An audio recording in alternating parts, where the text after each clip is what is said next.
Hi everyone, and thanks for joining me. Today I have a sewing tutorial for you. We're going to be making tortilla warmers. These are super cute, very easy to make, and really handy to have around. Now if you've never used a tortilla warmer, you just stick your tortillas inside, pop it in the microwave, and you can heat it for 30 seconds to a minute depending how many tortillas you put in there. Or if you're somebody who likes to warm your tortillas on the stovetop, you warm them, stick them in here, and then it will keep them warm until you're ready to use them to make your taco or tortilla or whatever you're making. So really easy to make, really fun to make. Now I am going to use my Cricut to cut out these circles. If you don't have a Cricut Maker and you have a Cricut Explorer, you can use the, just cut out 11-inch paper circle, and that can be your template. Or if you don't have a Cricut at all, I have a PDF for you. It's the shape of a half circle. So you're just going to put your fabric on the fold and cut it out, and then you'll have your 11-inch circles. So without further ado, let's get started making a tortilla warmer. If you're going to use the PDF that I have provided, it's going to print out on 2 different pages. You want to make sure that you print it to size, 100%, no resizing, no fit to page, anything like that. It needs to print at 100%. There is a guide up here that you can double check either in centimeters or inches to make sure that it is printed out at 100%. All you're going to do is line up this arrow right here so that it makes a point, just like this one right here, and tape that together, and then there's your 11-inch half circle. So while we're here, let's talk about what we need. We need 2 pieces of cotton batting that is approximately 12 inches square. We need 2 pieces of lining fabric and 2 pieces of outer fabric. You want to use cotton fabrics, cotton batting if you're going to put this in the microwave. Just to keep that in mind, don't use the Insulbrite or don't use anything that could be reactive in the microwave. It's best to use 100% cotton batting. So you'll need 2 pieces of 12 by 12 cotton batting, 2 pieces of fabric for your lining, and 2 pieces of fabric for your outer, all cut to approximately 12 by 12. If you're going to use the Cricut Maker, use the Shapes tool, create a 11-inch circle, and then you're going to cut out 2 batting, 2 lining, 2 outer. For the Cricut Explorer, just cut out 1 piece of paper, 11-inch circle for your pattern. I've shown this in other videos, but this is a way to save your mat when you're cutting things like batting or felt or anything that's going to leave a fuzzy mess on your mat. This is a little hack. This is just some contact paper. You can get this at the Dollar Tree. You can get it at Walmart. This is a huge roll. It works just like transfer paper. You can use it with your vinyl. Anything that you're using transfer paper for, you can use this contact paper for. But I've just cut a piece about the size of my mat, and we're just going to put it down so that the paper side is up, just like so. And get that down on your mat. And again, this is just to save me from getting all that crud on my mat and making it not sticky. So you're just going to stick that down on your mat, and then you're just going to release the paper. And that's going to reveal the sticky side of the contact paper.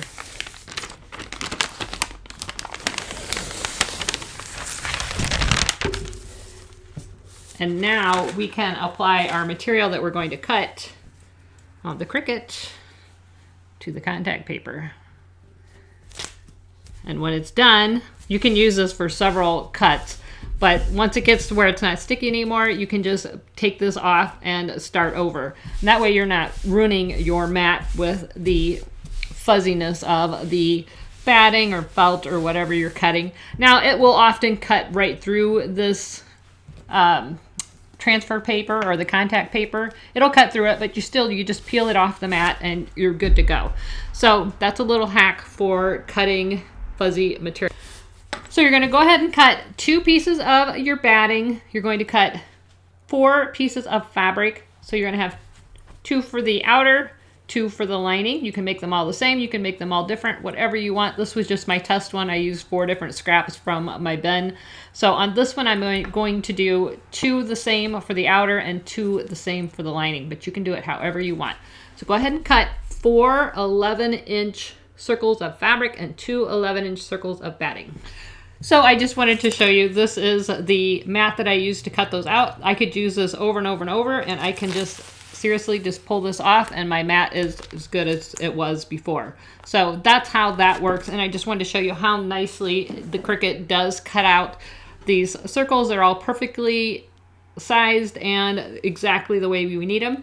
If you don't have a Cricut, you don't need one, you can use the PDF. I've provided a link in the description below. The PDF is a half circle, so all you're going to do is take your fabric, fold it in half, lay the PDF so that the straight edge is on the folded edge of your fabric, and trace around or cut around the PDF, and then you'll have an 11-inch circle. So super easy. Like I said, if you don't have a Cricut, you don't need one, but if you do have a Cricut Maker, this makes it really easy. If you have a Cricut Explorer, you can still use the file I've provided and just cut it out in paper, and then you can use that as your pattern. So either way, however it works for you is perfectly fine. Okay, so when you're all done, I've switched fabrics. I just think these will be easier to see on camera, which is the right side and the wrong side. So once you've cut out all your fabrics, you're going to have 2 lining, 2 outers, 2 batting.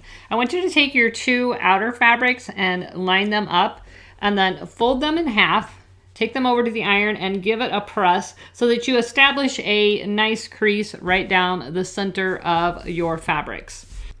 So go ahead and press those and meet me back here. So now what I want you to do is take one of your outer pieces pretty side up. Then you're going to take one of your lining pieces pretty side down. Stack that right on top. So you've got the 2 right sides together. You're looking at the wrong sides. And then you're going to take one of your pieces of batting and stack that on top. All right. Now turn it back over so that you can see that line that you pressed in there. What you're going to do is pin 1/2 of the circle so that everything is pinned together. Just like so. You can use clips, pens, whatever you want. Just so that you establish a sandwich like this. So again, we have outer fabric, wrong side up, lining fabric, right side up, and then your batting. So our sandwich looks like that. Your 2 right sides are facing. All right, we're going to do it again for the other piece. So we're going to put our outer fabric face up, lining fabric face down. Try to keep everything nice and centered. And then your batting on top. Flip it over, and we're going to clip 1/2.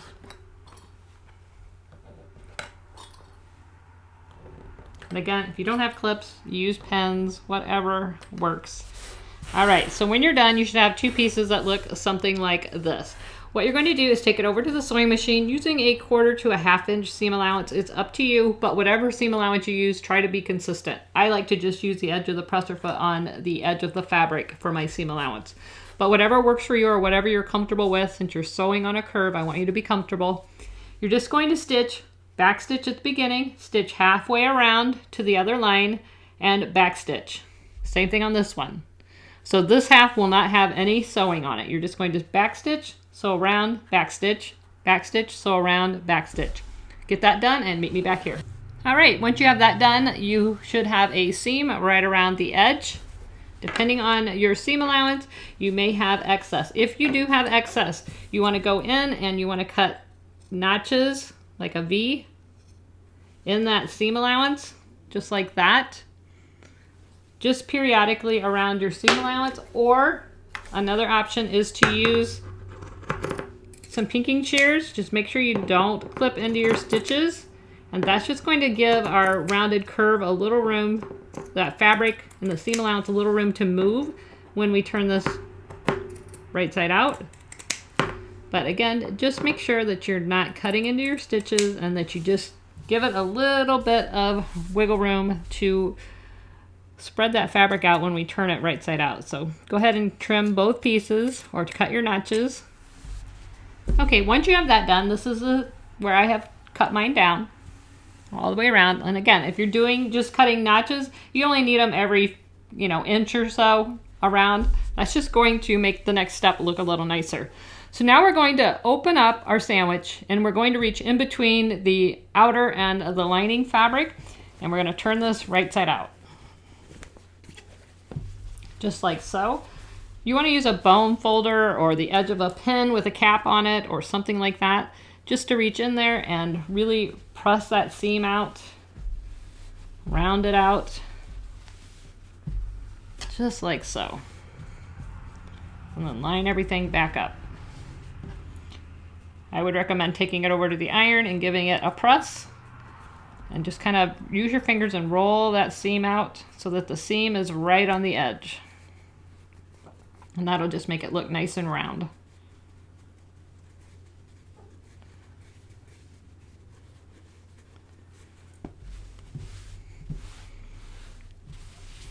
And then you're going to do the same to this one. Reach between that outer and the lining fabric, turn it right side out. Use something to get in there and really push that lining out. If you notice that you accidentally cut through your stitches or that you missed an opening, now is the time to check it. Make sure everything is sewn. If it's not, just turn it right side out and stitch it again. All right, I'm going to take mine over to the iron and just press those seams. Now, if you want, you can take it over to the sewing machine and you can just top stitch that top area. That's totally up to you. It just gives it a nice finish if you want, but you don't have to. So now what we're going to do is make sure everything's lined up again, and we're going to put our outer fabric against our outer fabric. So you've got these two pieces together, just like so. We should still have our horizontal lines. We're kind of just matching those up. All right. Now you're going to clip this side together.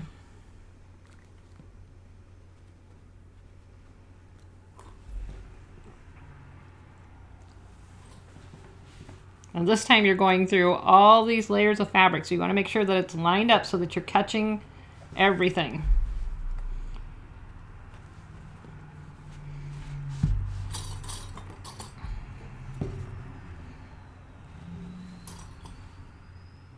Once you have this clipped like this, what you're going to do is look over on the side where these seams come together, and I'm going to put a pin in here.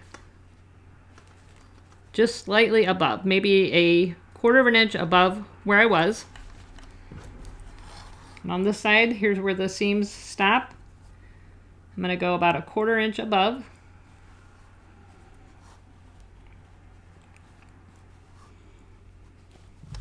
And that's where I'm going to start and stop sewing around this half.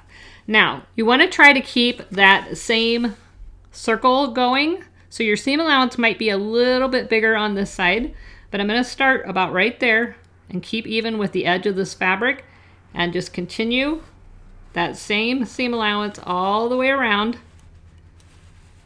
until I get up to this side, and try to end about right here so that we have more of a circle. It doesn't matter if you're off a little bit, like this one.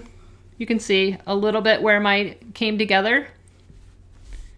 So it doesn't really matter, but if you want to keep it nice and rounded looking, try to keep, you're probably going to have a little bit wider of a seam allowance. So you're going to start up here and go all the way around. Once you've sewn all the way around, you're going to go back with a zigzag stitch on the edges, or if you have a serger, you can serge those edges. So I'm going to do my first stitching and then I'll show you what I mean. Okay, so this is, I've sewn mine. So here was my starting point, and you can see I started right at the edge of that fabric. And I tried to keep a consistent circle going. And then when I ended on this side, I kept sewing until I got right to the edge of the fabric. So that's going to keep it a little more rounded.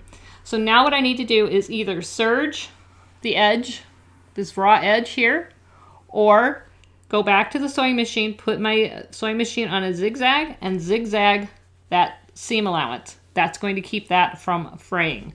I'm going to use a serger, but it's up to you. You can do whatever you want. You can just use a zigzag stitch if you want. Okay, so I have sewn mine, and then I just took it over to the serger and serged that edges. Yours may just have a zigzag stitch. So that is basically it. You're just going to turn this right side out now.